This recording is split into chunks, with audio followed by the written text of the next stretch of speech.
Halo, perkenalkan nama saya Kenny Duspati dari Prodi Hubungan Masyarakat Fakultas Ilmu Sosial Universitas Negeri Jakarta.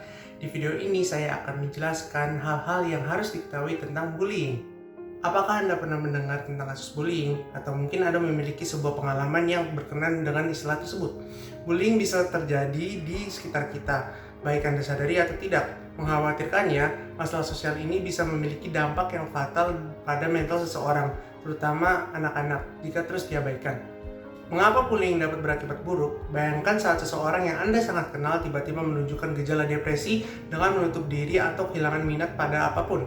Mungkin Anda tidak mengetahui tentang perundungan yang ia alami, karena kebanyakan korban cenderung menutupi rasa sakit yang mereka derita. Namun, luka yang mereka terima akan terus berbekas dalam waktu yang lama, dan bahkan bisa mempengaruhi masa depan mereka sebagai seorang individu atau dalam skenario terburuk dapat merenggut nyawa mereka.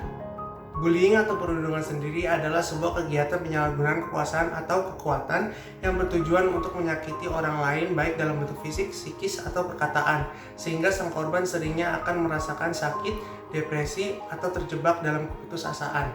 Biasanya, pelaku adalah orang yang merasa mempunyai posisi yang lebih tinggi atau lebih kuat dari sang korban. Apakah Anda tahu bahwa kebanyakan penyebab bullying bukanlah masalah pribadi? Menurut sebuah penelitian, kebanyakan perundungan disebabkan oleh mentalitas yang dibangun oleh sebuah lingkungan. Bisa dapat terjadi di sekolah, rumah, atau tempat kerja, sehingga memberikan pengaruh buruk pada tempat yang harusnya bisa menjamin keamanan atau kenyamanan seseorang. Banyak faktor yang memicu seorang untuk melakukan bullying.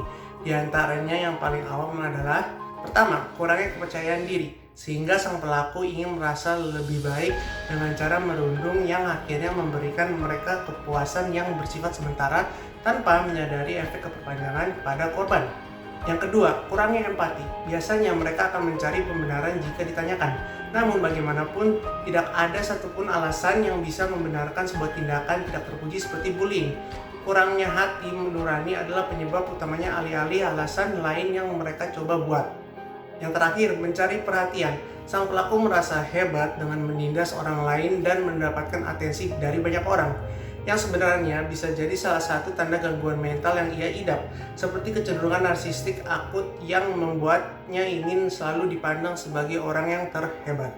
Tidak seorang pun di dunia, terutama anak-anak, yang pantas untuk berada dalam kondisi tidak aman dan merasa terancam. Bullying merupakan sebuah masalah serius dan kita harus turut andil dalam menghentikannya agar tidak terjadi pada anak-anak dan orang di sekitar kita. Bullying yang sering Anda lihat di televisi mungkin terbentuk kekerasan fisik seperti pemukulan, pengancaman, hingga teror.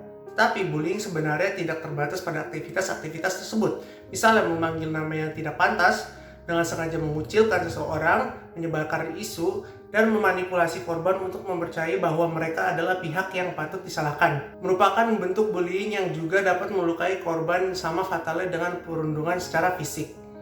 Dalam sebuah penelitian lain disebutkan bahwa bullying akan menciptakan ketakutan berantai di lingkungan tempat hal itu terjadi, karena kebanyakan orang akan takut untuk menjadi korban selanjutnya.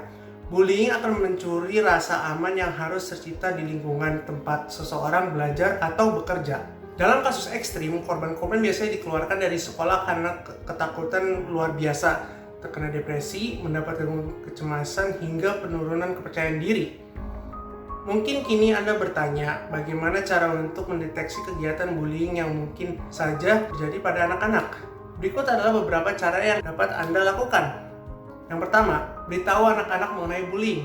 Ajarkan anak-anak tentang apa itu bullying atau perundungan, serta tanamkan prinsip bahwa tindakan tersebut adalah sebuah tindakan yang tidak benar. Dengan mengetahui dari awal mengenai bullying, anak-anak dapat secara cepat mengidentifikasi tanda-tanda awal ketika bullying dimulai dan mencegah diri mereka untuk menjadi pelaku yang melakukan hal tersebut. Yang kedua, jalin komunikasi yang terbuka dengan anak Anda.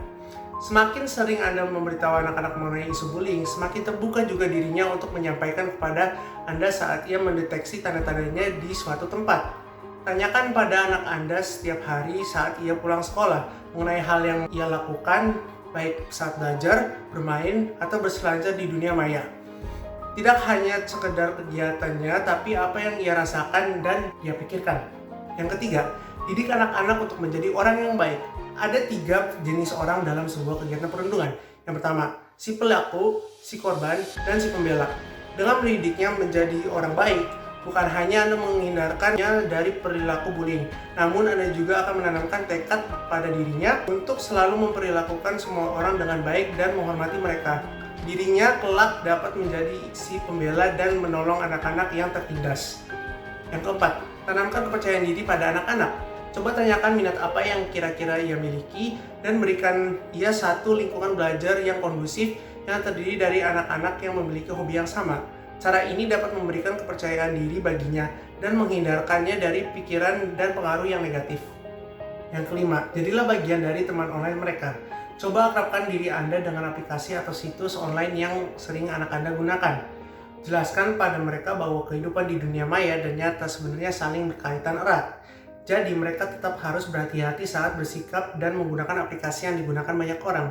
Beritahu mereka juga tentang hal-hal yang mungkin mereka akan temui di dunia maya dan bahwa apapun yang mereka lakukan akan memiliki resiko. Yang terakhir, saatnya membela mereka.